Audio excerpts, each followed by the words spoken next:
Okay, so I'm streaming now, and like I said, what we're going to be doing is creating the collecting game.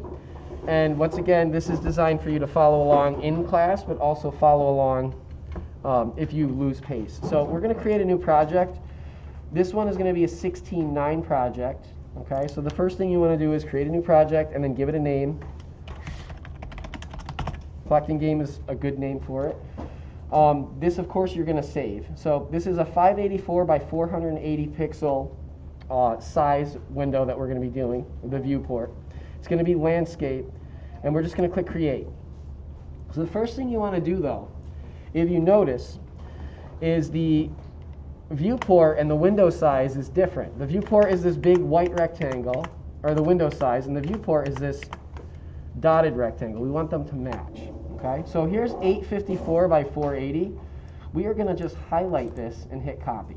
All right here. Real easy. And then we're going to click the specific window size, or the window size, just by clicking in the gray here. Like if you click over in this gray space, you can then paste that value right here. So now that they're going to match, and when I press enter, the dotted rectangle right here is going to basically be the same size as this white screen. So when I press enter, there it is. So basically viewport and window size equal the same. Now how do you get between those two? Like right now it says 854 and that's that size. And now when I click over here, there's another 854. Okay? So click in the gray, that's the one that you initially copy from.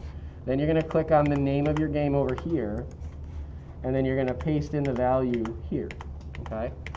And that's obviously really important, and that's the first thing we're going to do.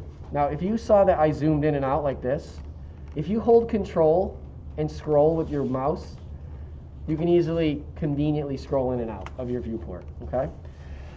So we're going to make a sprite. The first thing we're going to do is we're going to double-click, and we're going to add a sprite. So just type sprite. You're going to see a little space invader, and you're going to hit insert. And then you're going to click. All right. After you do that, you're going to put in a specific size. Okay. And to put in a specific size, you're going to click this button, resize, right here. It's next to the crop tool. It's to the left of the zoom tool. If you click it, it's going to ask you, like, how big do you want it to be, this sprite? So we're going to type in those same numbers, and it's 854, and then the height is 480. That's it. So when I say OK, same thing, if you hold Control, you can zoom out. You can see this rectangle makes the same size shape as what we created for our window and viewport. Over here is our color, what we're going to use for a color fill. So I'm going to click on Fill, and then we're going to give it a green color. It's a specific color according to the instructions, just so that we know how to make specific colors. Let's put in the real values. So 70. I like to press Tab to go to the next one. And then we're going to do 200, tab, and then we're going to go 30. So 70 red, 200 green, 30 blue. Alpha is the transparency, by the way. If it's 255, it's opaque. If it's 0, it's 100% invisible. Anything in between, it's transparent. So we're going to leave that. We're just going to click, and you get this giant old green square. Okay? And at this point, I like, sometimes hitting crop is helpful when you're doing things that maybe isn't as defined as my instructions. So I like to hit this as best practice before I close. And at this point, we're going to change the anchor point. This thing right here is a handle for the computer to actually hold onto the graphic. Like, it doesn't know where it is, but it needs a handle, an XY position. So when you click this, you're going to see that it's here in the center. And then you got to divide 854 by 2, and you got to divide the other number, which is 480 by 2, to find that middle. It is far convenient over here, which is 0, 0. So if you think of your number pad on your keyboard, on the right-hand side, you have 7, 8, 9, 4, 5, 6, 1, 2, 3. So 7, if you press 7, we'll put it here, right? This is 7, this is 8, this is 9, this is 4. That's 5, that's 6, that's 1, that's 2, that's 3. So you can pick 9 points that the computer can recognize. And when you do it, look at these numbers here. They will change. So right now I'm at 856, 0. Now I'm at 428. Now I'm at 428, 241. So it's easier to say 0, 0 for positioning, and this is one of the best practices. So we're just going to close this now. And we got this thing, right? This big graphic. That's our background. So we are going to go over to position, and you're just going to put in 0, 0 and press enter, and it's perfectly positioned, right? And we're just going to wrap up with obviously the background, and I think that's what I'm going to call this video, themed towards just generating the background. So we're going to go over here on the layer, and we're going to rename it. If you just slow click, you can get into it, and just call it background.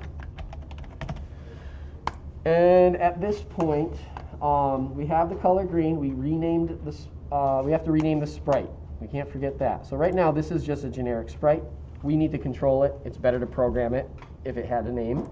Slow click, lowercase background.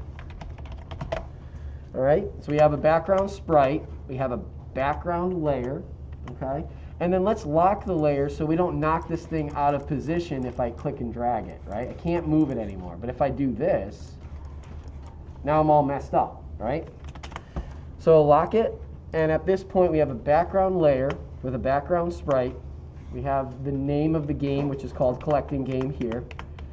And at this moment, I'm seeing, what else should we want to do?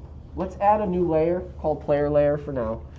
So if you right click, or you can add a new layer. I'm trying to think if this would be a best time to put it in the video.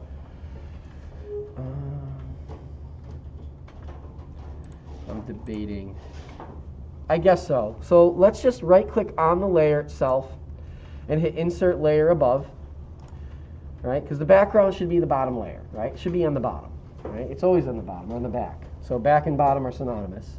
So we have this layer, we're going to call it player layer with a lowercase p, and then layer with an uppercase L. That's camel lettering. It's easily readable, and a computer's not going to misinterpret the space. Okay? And now with our background layer locked and our player layer unlocked, we're going to add another sprite. And it's going to be 4040. So if we double click, we're going to type sprite. And we're going to click. Now the size, this is just repeating what you just learned. Okay? You're going to click resize, and you're going to do 40, 40, and enter. This is going to be our player. Until you have better artwork, this is what you're going to use. Okay? The anchor point can stay, but we are going to fill it with a color. So you click the fill, and we're going to give it an off-white color. Instead of 255, 255, 255, we're going to do 250, 250, 250. Okay? Then you're just going to click in the square. It'll fill it in. I like to click the crop button just to make sure that it's actually cropped to the size that I made it. And lastly, we're going to close it, and we're going to position this in the center. And I'll tell you what those numbers are. It'll be in the video if you're not following at this point. And we're going to rename the sprite and the layer. So we're just going to close it. And now you got the player. All right?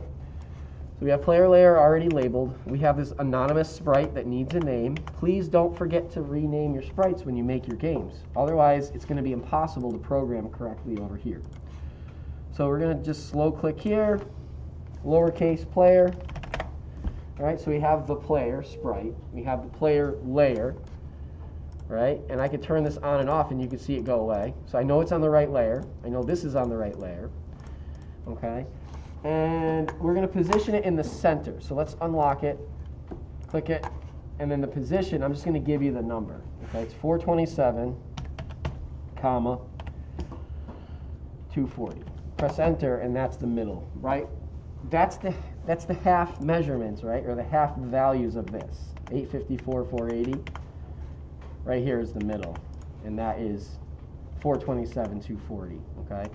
And so now that we got the player layer with this player sprite on it, and then a background, the next video is we're going to make a couple enemies, and then we actually get to apply some interesting movements, automatic movements. And automatic movements sounds more complicated than it really is. But we're going to be applying the sine behavior, and we're going to be doing horizontal and vertical movements using the sine behavior. So sine, cosine, tangent. So with that being said, at this point, we're going to end the video. I'm just going to reference my instructions on the screen. So it's in the video. This is where we are. We consumed that many steps, okay? And I'm looking at the running time of the video, and it took me 10 minutes approximately to do that much. Now, obviously, if I wasn't explaining things, and if I was you, I probably could go through this a little bit quicker. All right, so at this moment, I'm going to stop the stream, and we're going to continue with the next part. Part 2 is going to continue at step 7, okay? So I'm just going to take my document. Actually, I don't want to edit this one because you'll see my edits. But we're going to start at step 7